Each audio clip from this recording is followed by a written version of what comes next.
ಎಲ್ಲರಿಗೂ ನನ್ನ ಯೂಟ್ಯೂಬ್ ಚಾನೆಲ್ಗೆ ಸ್ವಾಗತ. ಹೇಗಿದ್ದೀರಿ ಎಲ್ಲರೂ ಅಂತೂ ಇಂತೂ ಇವತ್ತೊಂದು ಮಳೆ ಬಂತು. ತುಂಬ ಜೋರಂತ ಇಲ್ಲ, ಆದರೆ ಹನಿತಾ ಉಂಟು ಆಗಿನಿಂದ. ನನಗೆ ಹೀಗೆ ಮಳೆ ಬರುವಾಗ ರೈನ್ ಕೋಟ್ ಎಲ್ಲ ಹಾಕಿ ಹೊರಗೆಲ್ಲ ಹೋಗಬೇಕು ಅಂತ ತುಂಬ ಆಸೆ ಇತ್ತು. ಹಾಗೆ ನನಗೆ ಆಸೆಗೆ ತಕ್ಕ ಹಾಗೆ ಮಳೆ ಬಂತು ನೋಡಿ. ಮೊಬೈಲಿಗೆ ಪ್ಲಾಸ್ಟಿಕ್ ಎಲ್ಲ ಹಾಕಿಕೊಂಡು ವೀಡಿಯೋ ಮಾಡ್ತಾ ಇರುವಂಥದ್ದಾಯ್ತು ನಾನು. ಕೊಡೆ ಎಲ್ಲ ಎಂತ ಬೇಡ, ನನಗೆ ಹಾಗೆ ಮಳೆಯಲ್ಲಿ ಹೋಗಬೇಕು ಅಂತ ತುಂಬ ಆಸೆ.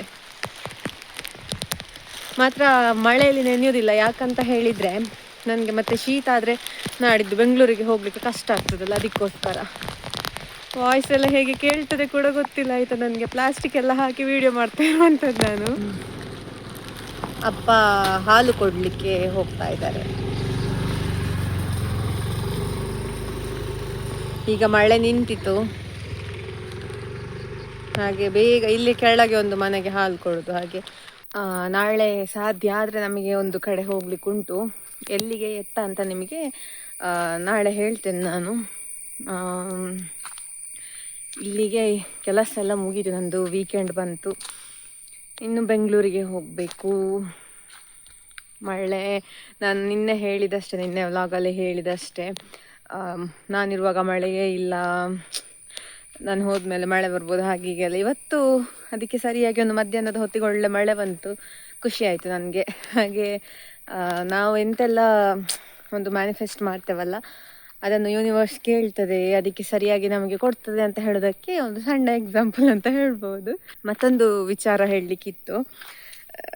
ಒಂದು ಕಮೆಂಟ್ ಬಂತು ನನಗೆ ಒಂದು ವಿಡಿಯೋಕ್ಕೆ, ನಿನ್ನ ಅಜ್ಜಿ ಪುರಾಣ ಎಲ್ಲ ಸಾಕು, ಎಂತ ನೇರ ವಿಷಯಕ್ಕೆ ಒತ್ತು ಕೊಡು ಅಂತ ಹಾಗೆ ಹೇಳಿದ್ದು ಒಬ್ರು. ಯಾರಂತನೆಲ್ಲ ನನಗೆ ಗೊತ್ತಿಲ್ಲ.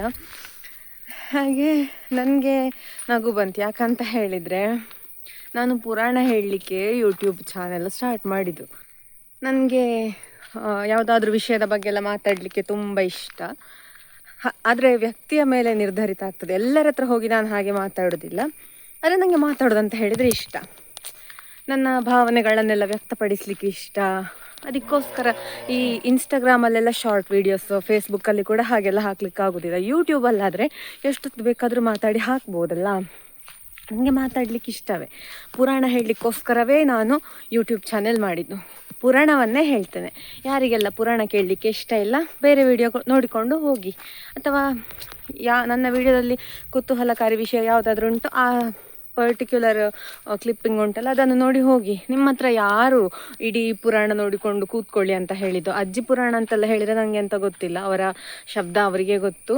ಹಾಗೆ ನನಗೆ ಅದೇ ನಾನು ವಿಡಿಯೋ ಮಾಡಿದ ಉದ್ದೇಶವೇ ಪುರಾಣ ಹೇಳೋದು. ನಿಮ್ಮ ಪುರಾಣ ಬೇಡ ಅಂತ ಹೇಳಿದರೆ ನಿಮ್ಮ ಒಂದು ಪೇಜಲ್ಲಿ ಮಾಡಿಕೊಳ್ಳಿ. ಅವರಿಗೆ ಎಂಥ ಸಬ್ಸ್ಕ್ರೈಬರ್ಸ್ ಇಲ್ಲ, ಅವರು ಚಾನಲಲ್ಲಿ ಎಂಥ ವಿಡಿಯೋ ಕೂಡ ಹಾಕೋದಿಲ್ಲ. ಇನ್ನೊಬ್ಬರು ಹಾಕಿದವರ ಚಾನಲಿಗೆ ಬಂದು ಹಾಗೆ ಮಾಡಬೇಡಿ, ಹೀಗೆ ಮಾಡಬೇಡಿ ಅಂತೆಲ್ಲ ಹೇಳುವ ಬದಲು ನಿಮ್ಮ ಜೀವನದಲ್ಲಿ ಸ್ವಲ್ಪ ಎಂತಾದರೂ ಒಂದು ಉದ್ಯೋಗ ಕಂಡುಕೊಳ್ಳಿ, ಇದಕ್ಕೆ ಸ್ವಲ್ಪ ಕೆಲಸ ಕೊಡಿ. ಆಗ ನಿಮಗೆ ಬೇರೆಯವರ ಜೀವನಕ್ಕಿಂತ ನಿಮ್ಮ ಜೀವನದಲ್ಲೇ ನೋಡಿಕೊಳ್ಳಿಕ್ಕೆ ಸಾಕಷ್ಟು ವಿಷಯ ಸಿಗ್ತದೆ. ಒಂದು ಸಜೆಷನ್ ಅಂದಾಯ್ತಾ, ನೀವು ವಿಡಿಯೋ ಈಗಲೂ ಕೂಡ ನೋಡ್ತಾ ಇದ್ದೀರಿ ಅಂತ ಹೇಳಿ. ಆದರೆ ಮತ್ತೊಂದು ಟಿಪ್ಸ್ ನಿಮಗೆ, ಸ್ಮಾಲ್ ಟಿಪ್ಸ್ ಅಂತ ಹೇಳಿದರೆ, ಯೂಟ್ಯೂಬ್ ವಿಡಿಯೋ ನೋಡ್ತಾ ಇರುವಾಗ ನಮಗೆ ಫಾಸ್ಟ್ ಫಾರ್ವರ್ಡ್ ಕೊಡಲಿಕ್ಕಾಗ್ತದೆ, ಮತ್ತು ಸ್ವಲ್ಪ ಮುಂದಕ್ಕೆ ತಗೊಂಡು ಹೋಗ್ಲಿಕ್ಕಾಗ್ತದೆ ವಿಡಿಯೋವನ್ನು. ಅದು ಟಿ ವಿ ಸೀರಿಯಲಲ್ಲೆಲ್ಲ ಬರ್ತದಲ್ಲ, ಹಾಗೆ ಅಲ್ಲ ಯೂಟ್ಯೂಬಲ್ಲಿ. ಅವ್ರು ಹಾಕಿದನ್ನೇ ನೋಡಬೇಕು, ಆ್ಯಡ್ ಬಂದಾಗ ಕೂಡ ನೋಡಬೇಕು, ಸ್ಕಿಪ್ ಮಾಡುವ ಆಪ್ಷನ್ ಇಲ್ಲ. ಹಾಗೆಂತಲ್ಲ, ಯೂಟ್ಯೂಬಲ್ಲಿ ನಮಗೆ ಎಲ್ಲೆಲ್ಲಿಂದ ಎಲ್ಲೆಲ್ಲಿ ತನಕ ನೋಡಲಿಕ್ಕೆಲ್ಲ ಆಗ್ತದೆ. ಅದು ಯಾವುದಾದ್ರೂ ಬೇರೆ ಚಾನೆಲಲ್ಲಿ ಯಾರಾದರೂ ಯೂಟ್ಯೂಬ್ ವಿಡಿಯೋವನ್ನು ಹೇಗೆ ನೋಡೋದಂತ ಏನಾದರೂ ಒಂದು ಹಾಕಿದರೆ ನೋಡಿಕೊಳ್ಳಿ. ಮತ್ತು ಅಜ್ಜಿ ಪುರಾಣ ಅದೆಲ್ಲ ಕೇಳಬೇಕಂತಿಲ್ಲ ಆಯಿತಾ. ಮಧ್ಯಾಹ್ನ ಮೇಲೆ ಎಲ್ಲ ಮಳೆ ಬರ್ತಾ ಇಲ್ಲ, ಒಂಥರ ವಾತಾವರಣ ಮುಗಿಲು ಉಂಟು. ಹಾಗೆ ಮಳೆ ಬರ್ತಾ ಇರಬೇಕು, ಒಂದು ದಿನ ರಜೆ ಇರಬೇಕು, ಜೋರು ಅಂತ ಹೇಳಿದರೆ ಜೋರು ಮಳೆ ಬರ್ತಾ ಇರಬೇಕು. ಮನೆಯ ಒಳಗೆ ಕೂತ್ಕೊಂಡು ಆ ಮಳೆ ನೋಡಬೇಕು, ತಿನ್ನಲಿಕ್ಕೆ ಎಂತಾದರೂ ಬಿಸಿ ಬಿಸಿ ಇರಬೇಕು. ಎಂತ ಇಲ್ಲದಿದ್ದರೆ ಚಂದ ಗುಡಿ ಅಂತ ಹೇಳಿದರೆ ನಾವು ಮುಸುಕು ಹಾಕಿ ಮಲಗುವುದಕ್ಕೆ ಹಾಗೆ ಹೇಳೋದಾಯ್ತಾ. ಹಾಗೆ ಮುಸುಕು ಹಾಕಿ ಮಲಗಬೇಕು. ಒಂದು ಅನುಭವವೇ ಚಂದ. ಆದರೆ ಈ ಸಲ ನೆಕ್ಸ್ಟ್ ಟೈಮ್ ಬರುವಾಗ ನನಗೆ ಸಿಗ್ತದೆ. ಹಾಗೆ ನಮ್ಮಲ್ಲಿ ಮಳೆಗೆ ಅಂತ ಕೊರತೆ ಇಲ್ಲ. ಇದು ಮರುದಿವಸ ನಾನು ವಿಡಿಯೋ ಕಂಟಿನ್ಯೂ ಮಾಡ್ತಾ ಇರುವಂಥದ್ದು. ಇವತ್ತು ಬೆಳಿಗ್ಗೆ ನಮಗೆ ದೋಸೆ ಆಯಿತಾ ಕಾಪಿಗೆ. ಇದು ಎಂಥ ದೋಸೆ ಅಂತ ಹೇಳಿದರೆ ಹಲಸಿನಕಾಯಿ ದೋಸೆ. ನಮ್ಮಲ್ಲಿ ಎಲ್ಲ ನನ್ನ ಅಜ್ಜಿ ಕಾಲದಿಂದಲೂ ಕೂಡ ಉಂಟಲ್ವಾ ಹಲಸಿನಕಾಯಿ ದೋಸೆಯನ್ನು ಈ ರೀತಿ ಕೈಯಲ್ಲಿಯೇ ಮಾಡೋದಾಯ್ತಾ. ಇದಕ್ಕೆ ಯಾವುದೇ ಸೌಟು ಇಂಥದ್ದೆಲ್ಲ ಉಪಯೋಗ ಮಾಡಲಿಕ್ಕಿಲ್ಲ. ಹಿಟ್ಟನ್ನು ಕಾವಲಿಗೆಗೆ ಹಾಕಿ ಕೈಯಲ್ಲೇ ದೋಸೆಯನ್ನು ಈ ರೀತಿ ಮಾಡೋದು. ಹಾಗೆ ಇದೀಗ ಹೆಚ್ಚಿನವರು ಈ ಒಂದು ಅಭ್ಯಾಸವನ್ನೇ ಬಿಟ್ಟು ಬಿಟ್ಟಿದ್ದಾರೆ. ಹೆಚ್ಚಿನ ಕಡೆ ಇದೀಗ ಕಾಣಲಿಕ್ಕೆ ಸಿಗುವುದಿಲ್ಲ. ಆದರೆ ನಮ್ಮ ಮನೆಯಲ್ಲಿ ಈಗ ಕೂಡ ಇದೇ ರೀತಿ ಅಮ್ಮ ದೋಸೆ ಮಾಡ್ತಾರೆ. ಹಾಗೆ ಈ ರೀತಿಯ ದೋಸೆ ಯಾರೆಲ್ಲ ನಿಮ್ಮ ಮನೆಯಲ್ಲಿ ಮಾಡ್ತೀರಿ ಅಂತ ಹೇಳಿ ಕಮೆಂಟಲ್ಲಿ ತಿಳಿಸಿ ಆಯಿತಾ. ಇದೊಂಥರ ವಿಶೇಷ ಅಲ್ವಾ ನೋಡ್ಲಿಕ್ಕೆ, ಅದಕ್ಕೋಸ್ಕರ ತೋರಿಸಿರುವಂಥದ್ದು. ಹಾಗೆ ಇದಕ್ಕೆ ಜೇನು ಮತ್ತು ತುಪ್ಪ ಎಲ್ಲ ಹಾಕಿ ತಿನ್ನಲಿಕ್ಕೆ ಉಂಟಲ್ಲ, ಒಳ್ಳೆದಾಗ್ತದೆ ಹಲಸಿನಕಾಯಿ ದೋಸೆಗೆ.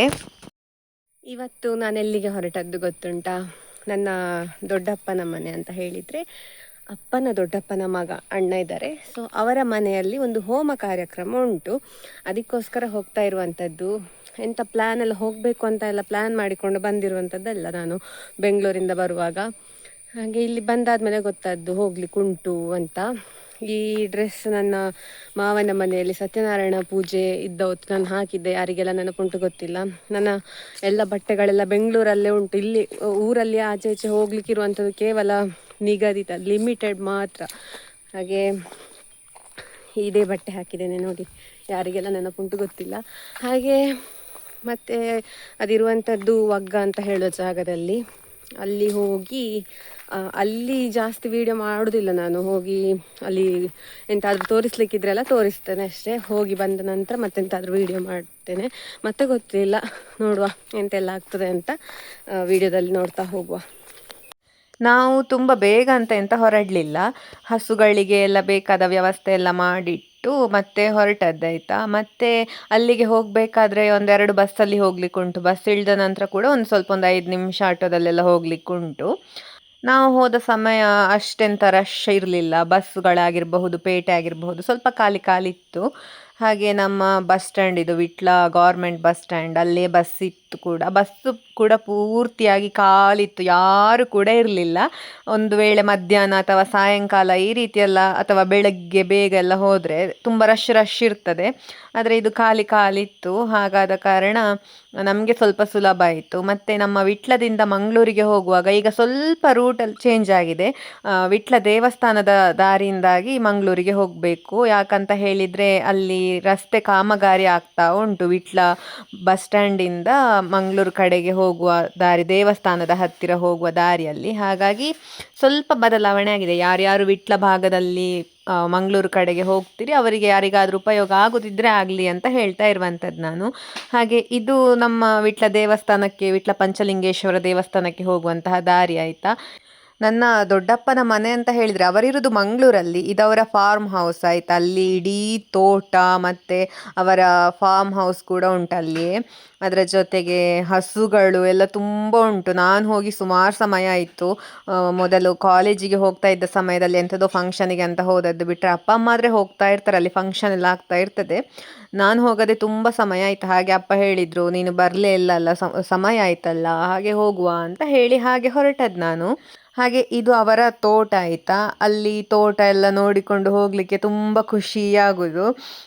ಯಾಕಂತ ಹೇಳಿದರೆ ಅಂತಹ ಒಂದು ಜಾಗ ಎಲ್ಲ ನಮಗೆ ಕಣ್ಣಿಗೆ ಒಂಥರ ಖುಷಿಯಾಗೋದು. ಹಣ್ಣಿನ ಗಿಡಗಳಾಗಿರಬಹುದು, ಅಡಿಕೆ ತೋಟ ಆಗಿರಬಹುದು, ಆಚೆ ಈಚೆ ಸುತ್ತ ಕ್ರೋಟನ್ ಗಿಡಗಳಾಗಿರಬಹುದು. ಹಾಗೆ ಅಲ್ಲಿ ಸಾಕಷ್ಟು ಹಣ್ಣಿನ ಗಿಡಗಳಿತ್ತು. ರಂಬುಟಾನ್ ಆಗಿರಬಹುದು, ಮ್ಯಾಂಗೋಸ್ಟಿನ್ ಆಗಿರಬಹುದು, ಮಿಲ್ಕ್ ಫ್ರೂಟ್ ಅಥವಾ ಚೆರಿ, ಹೀಗೆ ನಮಗೆ ಕಾಣಲಿಕ್ಕೆ ಇಷ್ಟು ಹಣ್ಣುಗಳೆಲ್ಲ ಇತ್ತು. ಹಾಗೆ ಅಲ್ಲಿ ತೋಟಕ್ಕೆಲ್ಲ ಹೋಗಲಿಕ್ಕೆ ನಮಗೆ ಅಷ್ಟು ಸಮಯ ಸಿಗಲಿಲ್ಲ.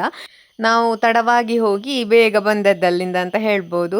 ಇಲ್ಲಿ ಒಂದು ಕಾಣ್ತಾ ಉಂಟಲ್ಲ ಪೊದೆಯ ಹಾಗೆ, ಇದು ಚೆರಿ ಆಯಿತಾ.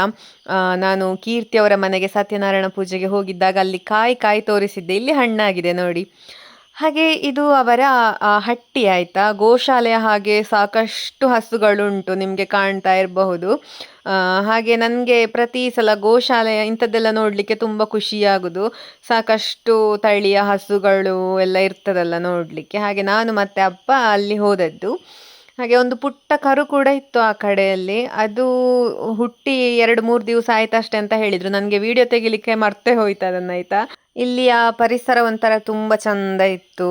ಒಂದು ಕೃಷಿ ಭೂಮಿ ಅದೆಲ್ಲ ನೋಡ್ಲಿಕ್ಕೆ ಖುಷಿ ಆಗುದು. ಅದರ ಜೊತೆಗೆ ಈ ರೀತಿ ಹಟ್ಟಿ ಎಲ್ಲ ಇದ್ರೆ, ದನಗಳೆಲ್ಲ ಇದ್ರೆ ಒಂಥರ ಮನಸ್ಸಿಗೆ ಖುಷಿ ಆಗುವಂಥದ್ದು. ತುಂಬ ಬೇಸರ ಆಗುವಾಗೆಲ್ಲ ಇಲ್ವಾ, ಇಂತಹ ಜಾಗಕ್ಕೆಲ್ಲ ಬಂದ್ರೆ ಅಲ್ಲಿ ಸಮಯ ಹೋಗುದೇ ಗೊತ್ತಾಗ್ಲಿಕ್ಕಿಲ್ಲ. ನನ್ನದು ಓದು ಕೆಲಸ ಅದು ಇದು ಅಂತ ಹೇಳಿ ಉಂಟಲ್ಲ, ಈ ರೀತಿ ಫಂಕ್ಷನ್ಸ್ಗೆಲ್ಲ ಹೋಗ್ಲಿಕ್ಕೆ ಆಗ್ತಾ ಇರಲಿಲ್ಲ ನನಗೆ ಅಲ್ಲಿಗೆ. ಹಾಗೆ ನಿಮಗೆ ಮತ್ತೊಂದು ಸರ್ಪ್ರೈಸ್ ಅಂತ ಗೊತ್ತುಂಟ, ಮೊನ್ನೆ ನಾವು ಮನೆಯಲ್ಲಿ ರಸ್ಕಿದ್ದು ಪೋಡಿ ಮಾಡಿದ್ದೇವಲ್ಲ, ಅದುವೇ ಇವತ್ತು ಕೂಡ ಅಲ್ಲಿತ್ತಾಯ್ತಾ. ಮಧ್ಯಾಹ್ನ ಊಟಕ್ಕೆ ರಸ್ಕಿದ್ದು ಪೋಡಿ ಮಾಡಿದ್ರಲ್ಲಿ ನಮಗೆ ಆಶ್ಚರ್ಯ ಆಯ್ತು, ನನಗೆ ಮತ್ತೆ ಅಮ್ಮನಿಗೆ. ನಾವು ಕಾರ್ಯಕ್ರಮಕ್ಕೆ ಹೋಗಿ ಬಂದೆವು. ಹಾಗೆ ಅಲ್ಲಿ ಜಾಸ್ತಿ ಅಂತ ನನಗೆ ವಿಡಿಯೋ ಮಾಡ್ಲಿಕ್ಕೆ ಆಗಲಿಲ್ಲ. ನಾವು ಹೋಗುವಾಗಲೇ ಸ್ವಲ್ಪ ತಡ ಆಗಿತ್ತು, ಮತ್ತೆ ಊಟ ಮಾಡಿ ಬೇಗ ಹೊರಟದ್ದೆ. ಅಂದರೆ ಸ್ವಲ್ಪ ದೂರ ಉಂಟು, ಹಾಗೆ ನಮಗೆ ನಮ್ಮ ಮನೆಗೆ ಸಮಯಕ್ಕೆ ಸರಿಯಾಗಿ ತಲುಪಬೇಕಲ್ಲ ಅಂತ ಬೇಗ ಹೊರಟದ್ದು. ಅಲ್ಲಿ ತುಂಬ ಜನ ಸಿಕ್ಕಿದ್ರು ಆಯಿತಾ. ಎಲ್ಲರೂ ಕೂಡ ಸಾಕಷ್ಟು ಜನ, ಒಂದು 90% ಜನ ಮಾತನಾಡಿಸಿದವರೆಲ್ಲ ನನ್ನ ವಿಡಿಯೋದ ಬಗ್ಗೆ ಪ್ರಶಂಸೆ ಮಾಡಿದರು. ತುಂಬ ಚೆಂದ ಆಗ್ತದೆ ಅಂತೆಲ್ಲ. ಫೇಸ್ಬುಕ್ ವಿಡಿಯೋ ಆಗಿರಬಹುದು, ಇನ್ಸ್ಟಾಗ್ರಾಮ್ ವಿಡಿಯೋ ಆಗಿರಬಹುದು, ಅಥವಾ ಯೂಟ್ಯೂಬ್ ಆಗಿರಬಹುದು, ಎಲ್ಲದರ ಬಗ್ಗೆ ಕೂಡ ಅಷ್ಟೇ ತುಂಬ ಹೊಗಳಿದ್ರು. ತುಂಬ ಖುಷಿ ಆಯಿತು ಜನರ ಹತ್ರ ಎಲ್ಲ ಮಾತಾಡಿ. ಹಾಗೆ ನಾವು ಬರುವಾಗ ಫ್ರೂಟ್ಸ್ ಅಂಗಡಿಗೆ ಹೋಗಿ ಬಂದದ್ದು. ನಾನು ಪೇಟೆಗೆ ಹೋದರೆ ನಿಮಗೆ ಗೊತ್ತಿರ್ಬೋದು, ಹಳೆ ವ್ಲಾಗಲ್ಲೆಲ್ಲ ಹೇಳ್ತಾ ಇರ್ತೇನೆ. ಪೇಟೆಗೆಲ್ಲ ಹೋದರೆ ನನಗೆ ಫ್ರೂಟ್ಸ್ ತೆಕ್ಕೊಳ್ಳೋ ಒಂದು ಅಭ್ಯಾಸ ಉಂಟು. ನನಗೆ ತುಂಬ ಇಷ್ಟ. ಆಯಾ ಸೀಸನಲ್ಲಿ ಎಂತೆಲ್ಲ ಫ್ರೂಟ್ಸ್ ಬರ್ತದೆ ಅದನ್ನೆಲ್ಲ ತೆಕ್ಕೊಳ್ಳೋದು. ಹಾಗೆ ಅಪ್ಪ ತರ್ತಾ ಇರ್ತಾರೆ, ಮಾವಿನ ಹಣ್ಣು ಆದರೆ ಎಲ್ಲ ಎಂತಾದರೂ ಹೊಸ ಹೊಸ ಹಣ್ಣುಗಳೆಲ್ಲ ಬರ್ತಾ ಇರ್ತದಲ್ಲ, ಹಾಗೆ ತೆಕ್ಕೊಳ್ಳುವ ಇದುಂಟು. ಹಾಗೆ ಇವತ್ತು ಬರುವಾಗ ಒಂದಷ್ಟು ಫ್ರೂಟ್ಸ್ ಎಲ್ಲ ತೆಕ್ಕೊಂಡು ಬಂದಿದ್ದೇವೆ. ಅದರಲ್ಲಿ ನಾನೆಂತ ತಂದಿದ್ದೇನೆ ನೋಡಿ ಅಂತೆ, ಖರ್ಜೂರ. ಮೊನ್ನೆ ಅಕ್ಕನ ಮನೆಗೆ ಹೋಗಿದ್ದಾಗ ಅಲ್ಲಿ ಹಳದಿ ಬಣ್ಣದ ಖರ್ಜೂರ ಅಕ್ಕ ತಂದಿದ್ಲು. ಅಕ್ಕನಿಗೆ ಕೂಡ ಅಷ್ಟೇ ಫ್ರೂಟ್ಸ್ ಅಂತೆಲ್ಲ ಹೇಳಿದರೆ ತುಂಬ ಇಷ್ಟ. ಹಾಗೆ ಅಲ್ಲಿ ಅವರ ಉಪ್ಪಿನಂಗಡಿ ಸೈಡಲ್ಲಿ ಇದ್ದ ಇದನ್ನು ತಗೊಂಡು ಬಂದಿದ್ಲಾಯ್ತಾ. ಅದು ಎಷ್ಟು ಒಗರು ಇತ್ತಂತ ಹೇಳಿದರೆ, ನುಂಗ್ಲಿಕ್ಕೆ ಇಲ್ಲಿ ಕಟ್ಟಿದ ಹಾಗೆ ಅಷ್ಟು ಒಗರಿತ್ತು. ಆದರೂ ಕೂಡ ಒಂಥರ ಟೇಸ್ಟ್ ಅದಕ್ಕೆ ಆಯಿತಾ. ನನಗೆ ಮತ್ತು ಅಕ್ಕನಿಗೆ ಒಂಥರ ಖುಷಿ ಆಗ್ತಾ ಇತ್ತು. ನಾನೊಂದೆರಡು ಮೂರು ತಿಂದೆ. ಹಾಗೆ ನನಗೆ ಅದು ಅಲ್ಲಿ ತಿನ್ನುವಾಗ ಈಗ ಸಾಕಂತ ಆಗೋದು, ಮತ್ತೆ ಸ್ವಲ್ಪ ಸಮಯ ಆದ ನಂತರ ತಿನ್ನಬೇಕು ಅಂತ ಆಗೋದು ಹಾಗಾಗಿ ಇವತ್ತು ಕೆಂಪು ಬಣ್ಣದ್ದಿತ್ತು. ಕೆಲವರು ಹೇಳ್ತಾರೆ ಇದು ಒಗರು ಉಂಟಂತ, ಹಾಗೆ ಕೆಲವರು ಹೇಳ್ತಾರೆ ಒಂದು ಸ್ವಲ್ಪ ದಿನ ಬಿಟ್ಟರೆ ಒಳ್ಳೇದಾಗ್ತದೆ ಅಂತ ಕೂಡ ಹೇಳ್ತಾರೆ. ನನಗೆ ಒಗರಿದ್ರು ಕೂಡ ತುಂಬ ಇಷ್ಟ ಆಗ್ತದೆ ಈ ಖರ್ಜೂರ ತಿನ್ನಲಿಕ್ಕೆ. ಹಾಗೆ ಹೇಗೂ ನಾವು ಬರುವಾಗ ಅಂಗಡಿಯಲ್ಲಿ ಇತ್ತಲ್ಲ, ಹಾಗೆ ಚಂದ ತೊಳೆದೆಲ್ಲ ತಂದಿದ್ದೇನೆ. ಈಗ ನಿಮ್ಮ ಮುಂದೆ ಟೇಸ್ಟ್ ಮಾಡಿ ನೋಡ್ತೇನೆ ಆಯಿತಾ. ಒಂದು ಹಣ್ಣು ಸ್ವಲ್ಪ ಮೆರೂನ್ ಟೈಪಲ್ಲಿ ಉಂಟು, ನೋಡಿ ತಿಂದು ನೋಡುವ ಹೇಗೆ ಉಂಟಂತ. ನನ್ನ ಪ್ರಕಾರ ಇದು ಒಳ್ಳೇದಿರ್ಬೋದು, ಯಾಕಂತ ಹೇಳಿದರೆ ಸ್ವಲ್ಪ ಹಣ್ಣು ಜಾಸ್ತಿ ಆದಾಗೆ ಉಂಟು. ಹಾಗೆ ತಂದು 1-2 ದಿವಸ ಅಲ್ಲೇ ತಂದಾಗಿದ್ರೆ ಆಲ್ರೆಡಿ ಸ್ವೀಟ್ ಇರಬಹುದು, ನೋಡುವ.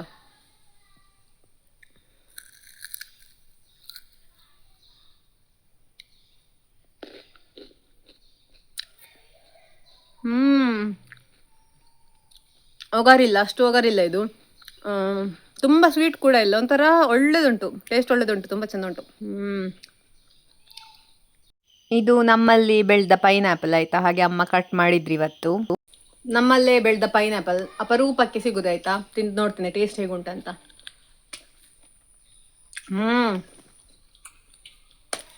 ಫ್ಲೇವರ್ಫುಲ್ ಆಗಿ ಸ್ವೀಟ್ ಆಗಿ ಉಂಟು. ಮಳೆಗಾಲ ಆದರೆ ಸ್ವೀಟ್ ಉಂಟು. ಫಂಕ್ಷನಿಗೆಲ್ಲ ಹೋಗಿ ಬಂದರೆ ಎಷ್ಟು ಬಾಯಾರಿಕೆ ಅಂತ ಹೇಳಿದರೆ, ಎಂತ ಕುಡಿದ್ರೂ ಕೂಡ ಬಾಯಾರಿಕೆ ಕಡಿಮೆ ಆಗೋದಿಲ್ಲ ಅಲ್ಲ. ಹಾಗೆ ಅಮ್ಮ ಪೈನಾಪಲ್ ಈಗ ಮನೆಯಲ್ಲಿ ಅದನ್ನು ಕಟ್ ಮಾಡಿ ತಿಂದದ್ದಲ್ಲ, ಅದರಲ್ಲಿ ಸ್ವಲ್ಪ ಉಳಿದಿತ್ತು, ಅದನ್ನು ಅಮ್ಮ ಮಿಲ್ಕ್ ಶೇಕ್ ಮಾಡಿದ್ರು. ಮಿಲ್ಕ್ ಶೇಕ್ ಅಂತ ಹೇಳಿದ್ರೆ ಅದು ಹುಳಿ ಅಂತ ಹೇಳಿದ್ರೆ ಪೈನಾಪಲ್ ಹುಳಿ ನೇಚರ್ ಅಲ್ವಾ ಅದರದ್ದು. ಅದಕ್ಕೆ ಹಾಲು ಹಾಕಿದರೆ ಮೊಸರಿನ ಹಾಗೆ ಆಗ್ಲಿಕ್ಕಿಲ್ವ ಅಂತೆಲ್ಲ ಅಂದುಕೊಳ್ತಾ ಇದ್ದೇವೆ. ಆದರೆ ಮಿಲ್ಕ್ ಶೇಕ್ ಒಳ್ಳೇದಾಗ್ತದೆ ಅಂತ ಹೇಳಿದ್ರು. ನೋಡುವ, ಕುಡ್ದು ನೋಡ್ತೇನೆ ನಾನು. ಪೈನಾಪಲ್ ಜ್ಯೂಸ್ ಕುಡ್ದಿದ್ದೆ, ಅಂದರೆ ಮಿಲ್ಕ್ ಶೇಕ್ ನನಗೆ ಕುಡ್ದ ನೆನಪಾಗ್ತಾ ಇಲ್ಲ.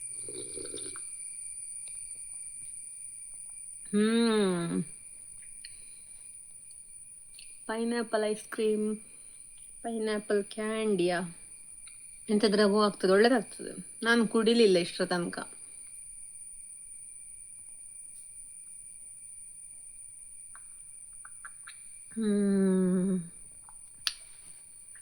ಸೂಪರ್ ಆಗ್ತದೆ. ಪೈನಾಪಲ್ ಜ್ಯೂಸ್ ಎಷ್ಟು ಸಲ ಬೇಕಾದರೂ ಕುಡ್ದಿದ್ದೇನೆ. ಮಲ್ಲಿ ಬಂದಿದ್ದಾಳೆ. ಮಲ್ಲಿಗೆ ನಾನು ನಿಮ್ಗೆ ಆಗ ತೋರಿಸಿದೆ ಅಲ್ಲ, ಒಂದು ಹಣ್ಣು ತಿಂದೆಲ್ಲ ತೋರಿಸಿದೆ ಅಲ್ಲ, ಆ ಹಣ್ಣನ್ನು ಕೊಟ್ಟಿದ್ದೇವೆ. ಎಂತ ಅಂತ ಗೆಸ್ ಮಾಡ್ಲಿಕ್ಕೆ ಹೇಳಿದ್ದೇವೆ ಅವಳ ಹತ್ರ. ಅವಳು ತಿಂದ ಅವಳ ರಿಯಾಕ್ಷನ್ ಹೇಗಿರ್ತದೆ ಅಂತ ನೋಡುವ. ತಿನ್ನು.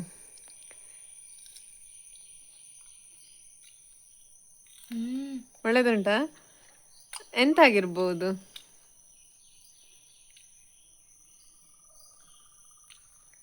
ಖರ್ಜೂರದ ಬೀಜದಲ್ಲಿ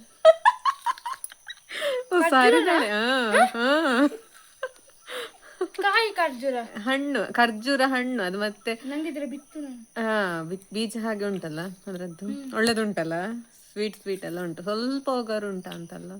ಸ್ವಲ್ಪ. ಇದು ಹಣ್ಣು ಆಗ್ತದ ಹೀಗೆ ಇಷ್ಟೇ. ಸೂಪರ್. ಅದರದ್ದೇ ಹಳದಿ ಬಣ್ಣದ್ದು ಉಂಟು, ಅಕ್ಕನ ಮನೆಯಲ್ಲಿ ಮೊನ್ನೆ ತಂದಿದ್ರ ಅಕ್ಕ. ಅದು ಸ್ವಲ್ಪ ಒಗರು ಒಗರು ಇತ್ತು, ಗಂಟದಲ್ಲಿ ಇಳಿಯುವುದೇ ಇಲ್ಲ. ಈ ನಿನ್ಗೆ ಅಡಿಕೆ ಎಲ್ಲ ತಿಂದಾಗ ಒಂಥರ ಆಗ್ತದಲ್ಲ, ಹಾಗೆ ಆಗ್ತೈತೆ. ಹೌದು. ಹಾಗೆ ಇದಿಷ್ಟು ಇವತ್ತಿನ ವಿಡಿಯೋ ಆಗಿತ್ತು. ನಾನಿನ್ನು ಬೆಂಗಳೂರಿಗೆ ಹೋಗುದು. ಹಾಗೆ ಇನ್ನು ಮುಂದಿನ ವಿಡಿಯೋಗಳು ಒಂದೆರಡು ಆದರೆ ಬೆಂಗಳೂರಿದ್ದು ಮಾಡ್ತೇನೆ, ಇಲ್ಲದಿದ್ದರೆ ಮತ್ತೆ ಊರಿಗೆ ಬಂದ ನಂತರ ಮಾಡುವಂಥದ್ದಾಯ್ತಾ. ಹಾಗಾಗಿ ಇವತ್ತಿನ ವಿಡಿಯೋ ಇಷ್ಟ ಆಗಿದ್ರೆ ನನ್ನ ಚಾನೆಲ್ನ ಸಬ್ಸ್ಕ್ರೈಬ್ ಮಾಡೋದಕ್ಕೆ ಮರಿಬೇಡಿ ಅಂತ ಕೇಳಿಕೊಳ್ತಾ ಮುಂದಿನ ವಿಡಿಯೋದಲ್ಲಿ ಸಿಗ್ತೇನೆ. ಬಾಯ್ ಬಾಯ್.